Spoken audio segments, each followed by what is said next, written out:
नमस्कार दोस्तों, कैसे हो दोस्तों। राजस्थान सेवा नियम कंप्लीट कर लिया अपन ने, जेएफएनडीआर कंप्लीट कर लिया। अब दोस्तों अपन अंकेक्षण चल रहा है। अंकेक्षण में भी आज अपना आज के बाद एक क्लास और होगी। अब जो अपन क्लास ले रहे हैं, इस क्लास के बाद में अपनी एक क्लास और होगी। उसके बाद अपना कंपनी अंकेक्षण समाप्त हो जाएगा और उसके बाद फिर अपना final and last and final एक टॉपिक बचेगा। ऑडिटर रिपोर्टिंग और ऑडिट सर्टिफिकेट से संबंधित है, वो टॉपिक भी अपन फिर इसके बाद कंप्लीट करेंगे। और फिर आपके लिए शानदार क्वेश्चन, चार 300 के लगभग क्वेश्चन आपको मैं सोल्व कराने वाला हूं। तो दोस्तों टेंशन नहीं ले, मस्त रहें, पढ़ाई करते रहें, जारी रखें पढ़ाई, क्योंकि दोस्तों समय जाते पता ही नहीं लगता, जीवन का समय कब चला जाता है। तो दोस्तों ऐसी स्थिति में सितंबर अब जा चुका है। अक्टूबर, नवंबर, दिसंबर और जनवरी, ये आपके पास 4 महीने का समय है। फरवरी में आपका एग्जाम है। तो दोस्तों 4 महीने का समय है, तो अधिक समय नहीं है, कम समय भी नहीं है। दोनों ही बातें हैं, ना तो कम समय है ना अधिक समय है। तो ऐसी स्थिति में एकाग्र होकर अपनी पढ़ाई जारी रखें। आपके लिए जल्दी ही रणनीति का वीडियो लेके आऊंगा, शानदार रणनीति बताऊंगा। आपको लगेगा वास्तव में कि हाँ कुछ बताया है, और आपको फॉलो करने लायक बातें बताऊंगा। आपको जो जो उसमें से बातें अच्छी लगे वो उठा के अपने नोट कर लेना और अपने हिसाब से अपना चार्ट बना लेना कि किस हिसाब से आपको आगे बढ़ना है। तो दोस्तों अब अपन कंपनी ऑडिटर के दायित्व पढ़ेंगे। अब ये दायित्व किस प्रकार के दायित्व हैं, ये कुछ थोड़े अलग प्रकार के दायित्व हैं। अब सो दोस्तों दीवानी दायित्व उत्पन्न कब होगा, अपन देखेंगे। दीवानी दायित्व ऑडिटर का कब उत्पन्न होगा, तो दोस्तों कंपनी व नियोक्ता के प्रति उसकी क्या थी, कंपनी व नियोक्ता के प्रति उसका क्या था, दायित्व कब उत्पन्न होगा। ऑडिटर का दायित्व कंपनी के प्रति भी, ऑडिटर का दोस्तों कंपनी का अंकेक्षण करने जाता है ऑडिटर, तो दोस्तों उसका कंपनी के प्रति भी उसका कुछ दायित्व होता है। नियोक्ता के प्रति भी उसका कोई दायित्व, कुछ दायित्व होता है। तो अंकेक्षक का कंपनी के प्रति, नियोक्ता के प्रति दायित्व उत्तरदायी कब माना जाएगा, वो रिस्पॉन्सिबल कब माना जाएगा। तो दोस्तों अंकेक्षक का काम करने का उसका क्या होना चाहिए, उत्तरदायित्व था, और उसने अपने उत्तरदायित्व को निभाया। कंपनी के प्रति अंकेक्षक का काम करने का उत्तरदायित्व था और उसने उत्तरदायित्व को नहीं निभाया, तो दोस्तों वो कंपनी के प्रति उत्तरदायी हो जाएगा। दूसरा, अंकेक्षण ने लापरवाही की है। अंकेक्षण क्या कर रहा है, लापरवाही कर रहा है या फिर कर्तव्य भंग किया है। उसने अपने कर्तव्य था उसका और उसने कर्तव्य को भंग किया है, तो ऐसी स्थिति में कंपनी के प्रति रिस्पॉन्सिबल हो जाएगा। इससे नियोक्ता को हानि पहुंची हो, कंपनी को उससे नुकसान हुआ हो, कंपनी को, उसको जिस कंपनी का वह अंकेक्षण कर रहा है उस कंपनी में अंकेक्षण काम करते समय उसका उत्तरदायित्व था, उसने उत्तरदायित्व को नहीं निभाया, या फिर उसने लापरवाही की या कर्तव्य भंग किया, उत्तरदायित्व नहीं निभाया, लापरवाही की, कर्तव्य भंग किया, और तीसरा काम उससे क्या होना चाहिए, हानि भी होना आवश्यक है। दोस्तों ये तीनों कंडीशन पूरी होंगी एक साथ, तो वो दो कंपनी के प्रति कर्तव्य भंग, कंपनी के प्रति क्या होगा, कर्तव्य भंग का दीवानी उसका दायित्व उत्पन्न हो जाएगा, कर्तव्य भंग का दोषी माना जाएगा। दूसरा, तृतीय पक्षकार के प्रति उसका अंकेक्षक का कर्तव्य कब माना जाएगा। जो अंकेक्षक का काम करना दायित्व था, उसने अपने दायित्व को नहीं निभाया, अंकेक्षक ने क्या किया, कर्तव्य भंग किया या फ्रॉड किया, और तीसरे पक्षकार को उससे हानि पहुंचनी चाहिए। अगर ये तीनों शर्तें पूरी होगी तो वो तृतीय पक्षकार के प्रति भी दीवानी उत्तरदायित्व उसका उत्पन्न हो जाएगा। अब ये दीवानी उत्तरदायित्व क्या होता है दोस्तों, दीवानी उत्तरदायित्व के अंतर्गत कोई सजा नहीं होती है, सजा नहीं होती, आर्थिक दंड होता है। अब आपराधिक दायित्व या फौजदारी दायित्व, इसमें दोस्तों सजा भी हो सकती है और आर्थिक दंड भी हो सकता है, दोनों चीजें हो सकती है, फौजदारी और आपराधिक दायित्व होते हैं। तो दोस्तों आईपीसी, भारतीय दंड संहिता 1880 अब तक लागू थी, लेकिन दोस्तों वर्तमान में ये 2023 में नया दंड संहिता का नया कानून भारत सरकार ने पारित कर दिया गया है। तो दोस्तों भारतीय आईपीसी 2023 हो गया है वर्तमान में। ये पहले 1860 के तहत ही, आज तक अंग्रेजों के बनाए हुए कानून के तहत ही सजा दी जाती है, कोई अपराध करता है तो वो कानून था। अब 2023 में मोदी गवर्नमेंट ने नया कानून बना दिया है, भारतीय दंड संहिता। वर्तमान समय और परिस्थितियों को देखते हुए वर्तमान के जो जो भी अपराध है उनको शामिल करते हुए इसमें, जैसे पहले 1880 के अंतर्गत साइबर फ्रॉड थोड़ी होता था। 1880 के अंदर ना तो साइबर फ्रॉड होता था, ना 1880 के अंतर्गत बैंकों से पैसे ऑनलाइन उड़ा दिए जाते थे, ना एटीएमओ में फ्रॉड होता था। तो ऐसे बहुत प्रकार के फ्रॉड हैं जो कि पहले अस्तित्व में नहीं थे, वर्तमान में अस्तित्व में है। तो उन सब बातों को ध्यान में रखते हुए 2023 में क्या बनाया गया, नया कानून बना दिया गया, आईपीसी एक्ट 2023 बना दिया गया। सी एक्ट 1949 कंपनी दोस्तों ये चार्टर्ड अकाउंटेंट एक्ट बना हुआ है, इसके तहत, या फिर इंडियन इनकम टैक्स एक्ट 1961 के तहत, या कंपनी अधिनियम 2013 के तहत, अगर इनके तहत कोई भी प्रावधान का उल्लंघन करता है तो दोस्तों वो क्या माना जाएगा, उसका फौजदारी का आपराधिक दायित्व माना जाएगा और उसको दोषी माना जाएगा।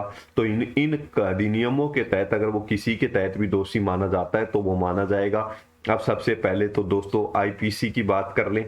अब दोस्तों ये आईपीसी एक्ट, यहाँ पे जो धारा लिखी गई है 197, ये दोस्तों आईपीसी एक्ट की धारा 1980 की है। यहाँ पे दोस्तों आईपीसी एक्ट हेडिंग डाल लें। आईपीसी एक्ट 1880 की धारा 197 के अनुसार झूठे साक्ष्य प्रस्तुत करता है। दोस्तों भारतीय दंड संहिता के अनुसार कोई व्यक्ति झूठे साक्ष्य प्रस्तुत करता है, झूठे प्रमाण पत्र प्रस्तुत करता है, झूठी गवाही देता है तो उसको 7 साल तक की कारावास की सजा हो सकती है। ये आईपीसी एक्ट में प्रावधान है। तो अगर ये कोई सीए भी अगर क्या करेगा, झूठे साक्ष्य देगा, झूठे प्रमाण पत्र देगा या झूठी गवाही देगा तो उसको आईपीसी एक्ट 1860 के तहत 7 वर्ष का कारावास हो सकता है। अब दोस्तों दूसरा सीए एक्ट के अनुसार सीए को कैसे आपराधिक मामले में दोषी कैसे पाया जा सकता है ये देखेंगे। सीए एक्ट के अनुसार यदि कोई अंकेक्षण पेशेवर दुराचार करे का दोषी पाया जाता है तो उस पर 1 लाख रुपए तक का जुर्माना और 3 माह तक का निलंबन हो सकता है। अब दोस्तों ये क्या मामला है, सीए एक्ट के तहत पेशेवर दुराचार यानी कि प्रोफेशनल, उसका प्रोफेशनली रूप से उसको वो कार्य नहीं करना चाहिए था, ऐसा कोई कार्य करता है, पेशेवर रूप से वो दुराचार का दोषी माना गया है। यानी कि कहने का अर्थ ये है कि सीए को कोई फ्रॉड नहीं करना चाहिए था, वो फ्रॉड करता है तो वो पेशेवर दुराचार का दोषी माना गया, कोर्ट ने उसको दोषी मान लिया है। तो दोस्तों उस पर 1 लाख रुपए का जुर्माना और 3 माह तक का निलंबन, उसको सस्पेंशन मिलेगा। यदि वह दुराचार द्वितीय श्रेणी का है तो दोस्तों 5 लाख का जुर्माना, यानी कि द्वितीय श्रेणी का मतलब ये है कि वो दोबारा से दुराचार का दोषी माना गया है, द्वितीय श्रेणी का दुराचार करता है तो 5 लाख रुपए तक का जुर्माना और दोस्तों उसको परमानेंट सस्पेंशन पर परमानेंट उसको निलंबन किया जा सकता है, सस्पेंशन किया जा सकता है। ये बातें आपको समझ में आ गई। अब इनकम टैक्स एक्ट 1961 के तहत के अनुसार यदि कोई अंकेक्षक क्या करता है, जानबूझकर क्लाइंट के झूठे विवरण प्रस्तुत करता है, दोस्तों सीए क्या करता है, सीए का किसी के सीए के पास क्या आई, किसी की फाइल, इनकम टैक्स की फाइल भरने के लिए दोस्तों सामान्यतः आपने देखा होगा लोग इनकम टैक्स की फाइल भरना किसी को भी नहीं आता है। इनकम टैक्स रिटर्न करने के लिए किसके पास जाते हैं, सीए के पास जाते हैं और वो सीए उस क्लाइंट के साथ मिलकर के क्या कहता है कि तेरा इनकम टैक्स बचवा दूंगा, मेरे को कमीशन देना। ठीक है, वो कहता है ठीक है। तो इनकम टैक्स उसका बचाने के लिए या फिर जानबूझकर खुद के फायदे के लिए क्लाइंट के झूठे विवरण प्रस्तुत करने के लिए उकसाता है। उकसाना ही हुआ दोस्तों। मान लीजिए क्लाइंट है, एक ग्राहक आया, उसने क्या कहा कि साहब मैं व्यवसाय करता हूं लेकिन मुझे इनकम टैक्स की कैसे भरते हैं मुझे नहीं आता। तो वो सीए क्या कहेगा, भाई मैं 5,000 रुपये फीस लूंगा, मैं आपकी इनकम टैक्स की फाइल रिटर्न कर दूंगा और आपका जो इनकम टैक्स बनेगा उसका आधा ही आपको भरना पड़ेगा। तो उसको क्लाइंट को, ग्राहक को लगेगा यार वे तो डबल फायदा हो रहा है, आधा इनकम टैक्स भी बचा देगा और आधा फाइल भी रिटर्न कर देगा, तो वो कर लेगा। तो ये क्लाइंट को झूठे विवरण प्रस्तुत करके ही बचाएगा। और कैसे बचाएगा, आधा इनकम टैक्स कैसे बचाएगा, झूठे विवरण प्रस्तुत करके बचाएगा। तो वो झूठे विवरण प्रस्तुत करने के लिए क्लाइंट को उकसा रहा है। तो ऐसी स्थिति में दोस्तों सेक्शन 278 के अनुसार उसे 6 माह से लेकर 7 वर्ष तक की जेल और जुर्माना दोनों हो सकता है, इसको इनकम टैक्स एक्ट के तहत। अब इनकम टैक्स एक्ट की ही धारा दोस्तों, ये धाराएं जहां में ये हेडिंग लिख रखा है उसी से संबंधित है। सेक्शन 268 के अनुसार यदि किसी अंक 100 के द्वारा इनकम टैक्स एक्ट की प्रक्रिया क्या है, उस पर पेंडिंग है तो वह किसी भी क्लाइंट की पैरवी नहीं कर सकता। मान लो इनकम टैक्स एक्ट के तहत उसको क्या पाया गया, दोषी पाया गया है, उसके खिलाफ कार्रवाई होनी है सीए के खिलाफ, तो वो और किसी क्लाइंट की पैरवी नहीं कर सकता, वो किसी की इनकम टैक्स फाइल रिटर्न नहीं कर सकता, वो किसी की सुनवाई में शामिल नहीं हो सकता। ये हुई इनकम टैक्स एक्ट के तहत किन किन मामलों में दोषी पाया जा सकता है। अब सीए को कंपनी अधिनियम 2013 के सेक्शन 147 में गलतियों के लिए जुर्माने के संबंध में अपन पढ़ेंगे। अब कंपनी अधिनियम के अनुसार अंकेक्षक को कब कब उत्तरदायी ठहराया जा सकता है, कितना जुर्माना कंपनीज एक्ट के तहत लगाया जा सकता है। तो दोस्तों यदि कंपनी ने, यहाँ पे ध्यान देना दोस्तों, यदि कंपनी क्या करती है, यदि दोस्तों 139 से लेकर के 146 से, यानी कि अंकेक्षक से संबंधित कंपनी के अंकेक्षण कार्य से संबंधित कंपनी अधिनियम की धारा कहां से प्रारंभ होती है, 139 से, और 146 तक का उल्लंघन अगर कंपनी उल्लंघन करती है, यदि कंपनी ने, ध्यान से सुनना दोस्तों, यदि कंपनी ने 139 से लेकर 146 तक का उल्लंघन किया है, कंपनी उल्लंघन कर रही है नियमों का, अंकेक्षक की नियुक्ति की जिस प्रकार की जानी चाहिए थी उस प्रकार नहीं करती है, या कंपनी को अंकेक्षक को पारिश्रमिक जो दिया जाना था वो नहीं देती है, या फिर अयोग्य हो गया अंकेक्षक को तो पद से नहीं हटाती है, तो दोस्तों जो जो कानून है, कंपनी अगर गलती करती है तो कंपनी को क्या करना पड़ेगा, मिनिमम 25,000 रुपए कंपनी पे भी पेनल्टी लगेगी और मैक्सिमम पेनल्टी 5 लाख रुपए तक कंपनी को देनी पड़ेगी अगर कंपनी अंकेक्षण से संबंधित जो कंपनी अधिनियम में प्रावधान 139 से लेकर 146 तक दे रखे हैं उनका उल्लंघन कंपनी करती है तो minimum 25,000 penalty, maximum penalty 5 lakh. अब कोई ऑफिसर होगा, ऑफिसर इन डिफॉल्ट पर जुर्माना दोषी अधिकारी, यानी कि दोस्तों कोई ऑफिसर है जिसने ये गलती की है, कंपनी तो कृत्रिम व्यक्ति होता है, कंपनी एक क्या होता है, कृत्रिम व्यक्ति होता है, कंपनी तो दोस्तों एक स्ट्रक्चर होता है, उसके नियम्स होते हैं, आरओ, एमओए और एओए होता है जिसके तहत कंपनी संचालित होती है और कंपनी का तो गठन किया जाता है, तो ये कोई व्यक्ति थोड़ी होता है। तो दोस्तों इसके लिए कोई ये कंपनी ने ये जो गलती हुई है कंपनी की ओर से, ये गलतियां किसी व्यक्ति ने की होगी तो दोस्तों ऑफिसर इन डिफॉल्ट, यानी कि गलती में कोई अधिकारी आता है, जुर्माना दोषी अधिकारी पर भी लगेगा। उस पे कितना लगेगा, जिसने ये गलती की है ना इन सेक्शन से संबंधित, उस पे भी लगेगा। तो मिनिमम पेनल्टी 10,000 रुपए लगेगी, मैक्सिमम पेनल्टी उसको भी 1 लाख रुपए देने पड़ेंगे, 1 साल तक की जेल भी हो सकती है या उसको पेनल्टी और जेल दोनों भी हो सकती है। तो दोस्तों ये हुआ अपना ऑफिसर इन डिफॉल्ट का मामला।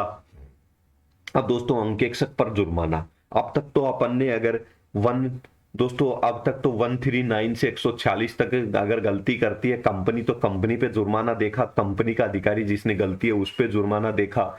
अब दोस्तों 139 से लेकर 134 139 143 144 145 यानी कि 139 143 और 144 और 145 का उल्लंघन कौन करता है, अंकेक्षक यदि उल्लंघन करता है दोस्तों, ऑडिटर यदि उल्लंघन करता है तो उल्लंघन अगर अनजाने में किया है उसने तो 25,000 से 50,000 तक का जुर्माना और ऑडिटर पारिश्रमिक का 4 गुना जो भी कम होगा वो देना पड़ेगा। ऑडिटर का 25,000 से लेके 50,000 तक का जुर्माना या ऑडिटर का जो भी पारिश्रमिक बनता है उसका 4 गुना, इनमें जो भी कम होगा वो जुर्माना देना पड़ेगा जानबूझकर के, अनजाने में किया है तो।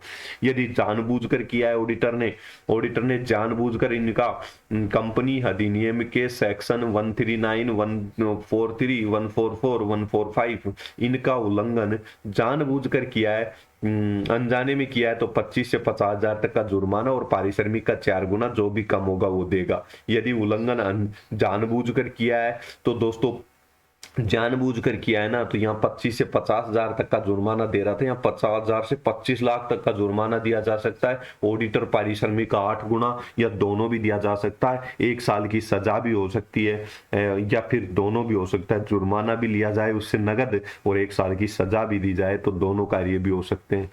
अब दोस्तों अंतिम बात, सेक्शन 448 के अनुसार ऑडिटर झूठे विवरण देता है तो दोस्तों 449 के अनुसार झूठी गवाही और झूठे साक्ष्य प्रस्तुत करता है, या तो क्या करता है ऑडिटर झूठे विवरण देता है 448 के तहत।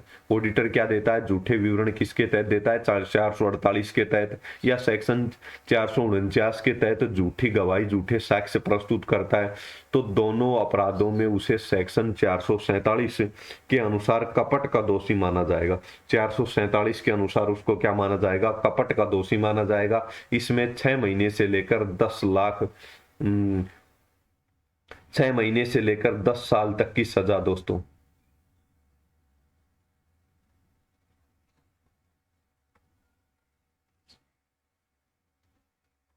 10 साल तक की सजा और घोटाले राशि का 3 गुना जुर्माना हो सकता है। यह कब, 148 के अनुसार वो झूठा विवरण प्रस्तुत करे या झूठी गवाही दे, तो दोनों ही मामलों में अपराधी को उसको इन सेक्शंस के तहत अगर वो गड़बड़ कर रहा है तो उसको 447 के अनुसार कपट का दोषी माना जाएगा। अपन इनमें ज्यादा डिटेल में नहीं घुसेंगे, क्योंकि ज्यादा डिटेल में घुसेंगे तो दोस्तों ये कंपनीज एक्ट के प्रावधान है, जितनी ज्यादा डेप्थ में जाएंगे उतने ही नए नए नियम निकल के आएंगे। अपने इन्हीं में से आपको क्वेश्चन मिल जाएगा, इससे अंदर से नहीं पूछेगा। तो आज की क्लास में इतना ही, एक एक को समझ लें दोस्तों, एक एक पॉइंट का, एक एक पेज का आप स्क्रीनशॉट ले लें। स्क्रीनशॉट ले लें दोस्तों, मैंने कुछ करेक्शंस किए हैं तो आप रफ स्लाइड्स का ही स्क्रीनशॉट ले लें साथ में, तो और फिर इनको अपने फेयर रूप में लिख लें। Page number 1, 2, 3, 4, 5,